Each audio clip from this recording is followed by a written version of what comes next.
out of the back of the machine, I see sludge and stuff coming out of the back of the machine, and gee, I don't know, maybe some things can be done to fix that. If not, throw the whole goddamn machine out and try something different. There are other alternatives. No one ever talks about them because they don't want you to talk about them.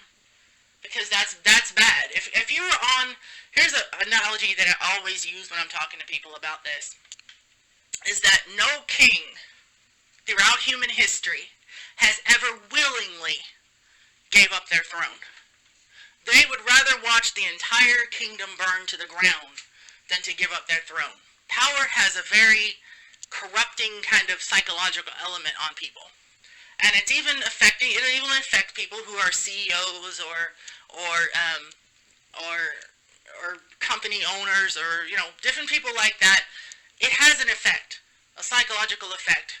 Multi-millionaires, especially billionaires, start to think, after a while, they start to think that they're better than everyone else. That somehow they're like the old idea of a king rules by divine right. Like it's his right of God has decreed that this person should rule over you. And they believe that shit. The idea that nobility were better than peasants. That somehow a noble person was much better than a peasant could ever be. And I tell you right now, you could take a peasant, or you could take, even right now in the modern world, you could take a baby from the poorest, run-down, roach-infested, rat-infested slum in the fucking world, and you could take them and you raise them in an environment where they get good nutrition, good health care, good teaching, good education, good nurturing, provide them with the best education that they are capable of getting, and they will be just as good as any fucking person who comes from a rich family. It can be proven. It has been proven many times where people who have adopted people from third world countries and raised them, in first world kind of wealthy kind of places, and the kids turn out just like the people that come from that country. They speak the same way, they think the same way, they are educated, they're very smart, they go on to Harvard, they do whatever. Because it has nothing to do with your fucking class. This classism is a hidden type of racism. It really is. It's a hidden type of racism. It's a type of racism that is kind of hidden under the surface. But it's there. And if you know where to look, you'll fucking see it. But that's what it is. It's a hidden type of racism. To say that just because this person was born rich and has a lot of money, they're better than you. This person, had these advantages when they were born, they're better than you.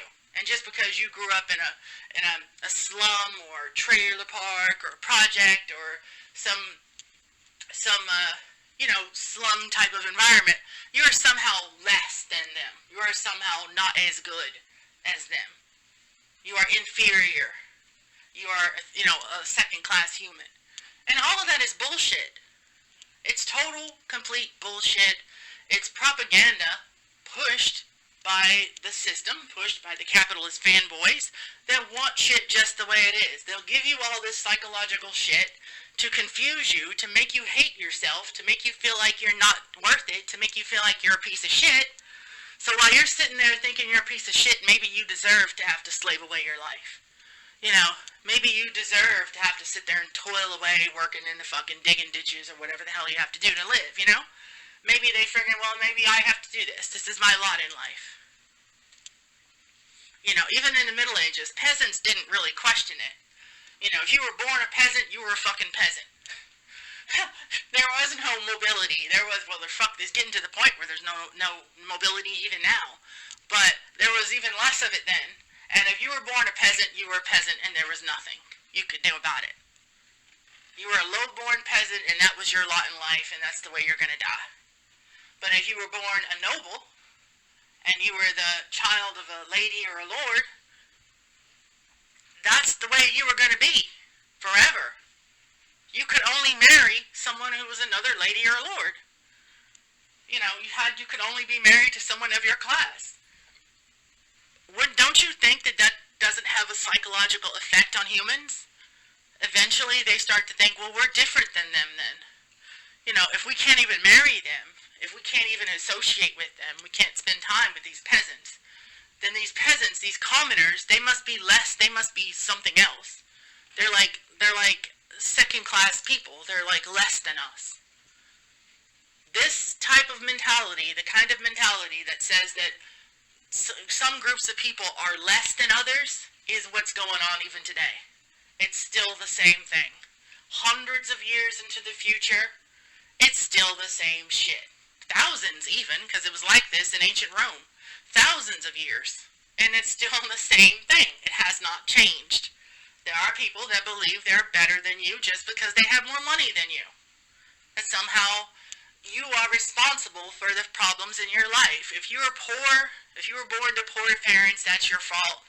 Or if you stay poor, I think there was a book about that. If you're born poor and you stay poor, it's your own fault. Not necessarily, because again, they are not taking into account the circumstances and the environmental external pressures that change a person's worldview. If you grow up in an environment, if you grow up a person living in the hood, you know, you're going to be thinking like people that live in the hood. If you grow up in a place that's like a trailer park, a low-income, really bad environment, a little slum kind of environment, you're going to be thinking like those people, because those people are the only body who you're around. No one is going to tell you the information you don't know. You can't be responsible for information you don't know. For example, if you don't know what you don't know, then how can you be responsible for not doing the stuff that you don't know that you don't know?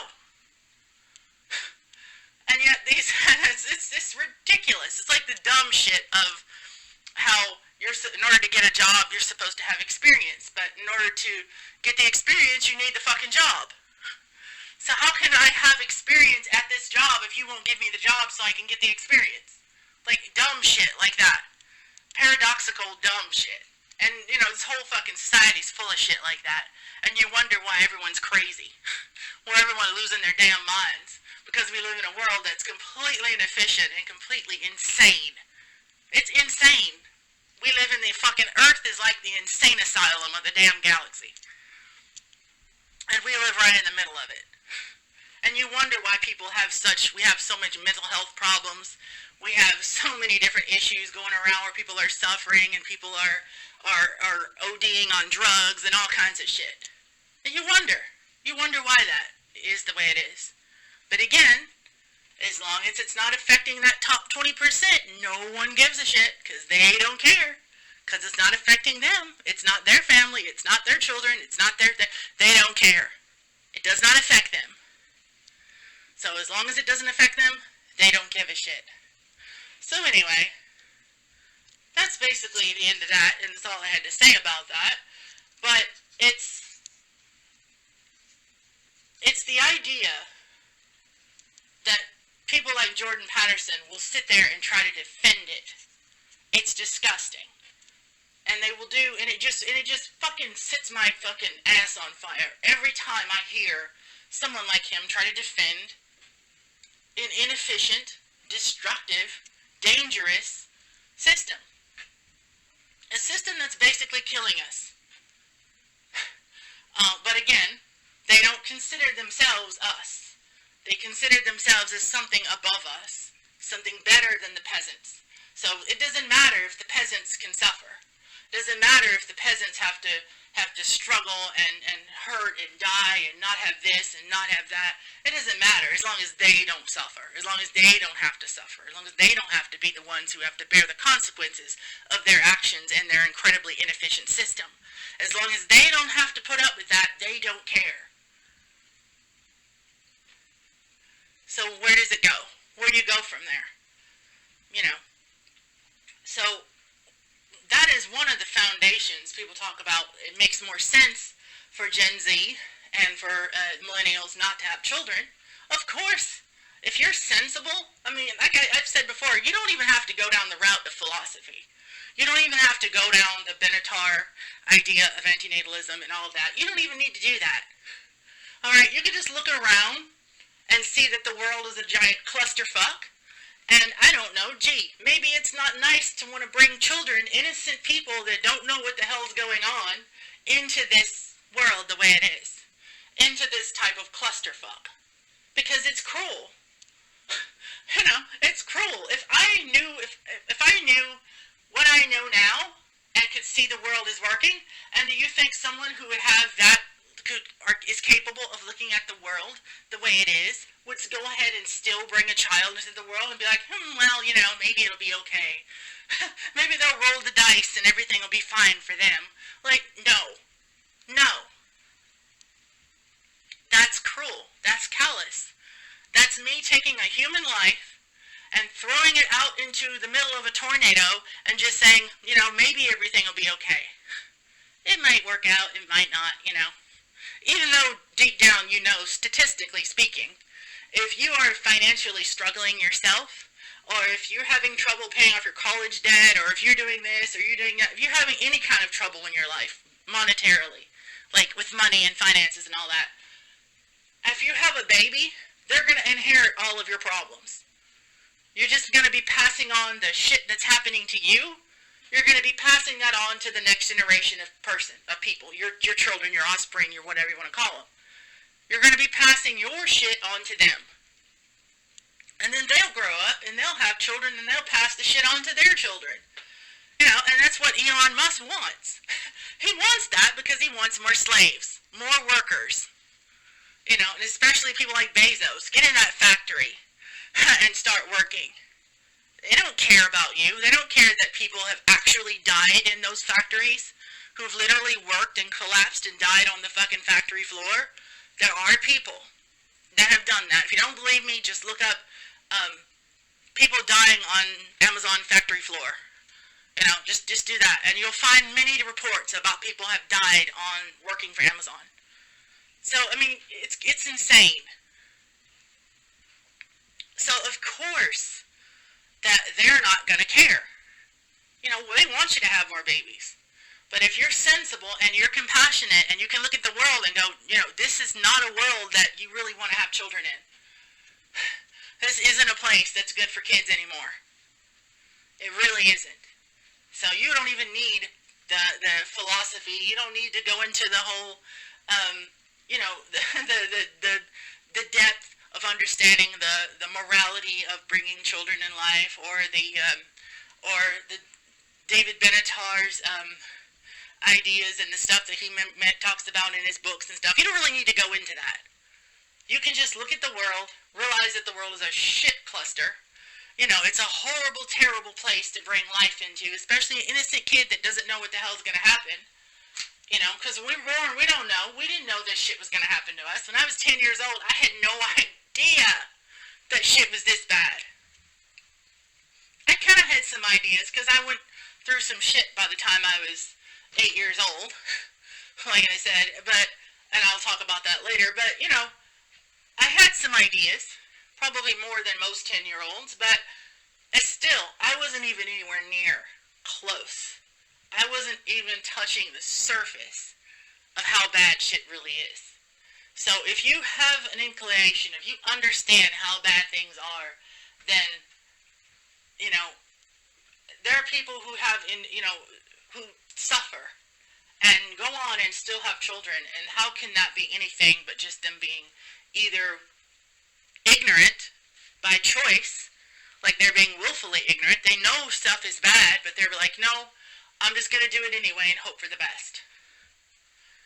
And that's really callous. It's really dangerous. It's really bad. But I like the idea, and it's getting to the point where more and more young people, especially, are like, we're not doing this. We're not doing this.